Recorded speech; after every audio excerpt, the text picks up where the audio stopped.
Steve Jobs drove everybody crazy. Everybody who worked with him said, man, he would just get furious. He would, tear apart my ideas. He drove me absolutely crazy. And then they would pause and they would say, but he drove me to do what I thought was impossible. And I wouldn't give up the chance in the world to have worked with him. It's the best thing ever to happen. And throughout my book, there are people who tell hair-raising stories, but I quote almost every single one of them saying, he drove me to push my limits. Steve was a real jerk to other people.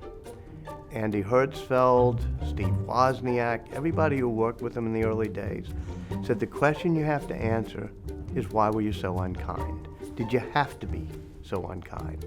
And so I asked everybody when I wrote the book, do you think it? And Woz at one point said, well, no, he didn't have to be so unkind. If I had run Apple, I would have run it like a family. I would have made sure everybody felt, nurtured.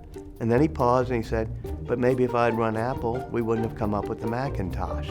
So to me, that's an intellectual challenge in dealing with Steve Jobs, which is, to what extent do you have to be tougher on people in order to get the best out of them?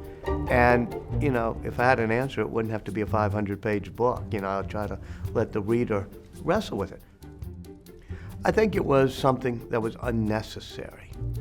I truly think I could have seen doing that type of company in which you did make people feel more empowered. However, everybody in that company was deeply loyal to Steve Jobs.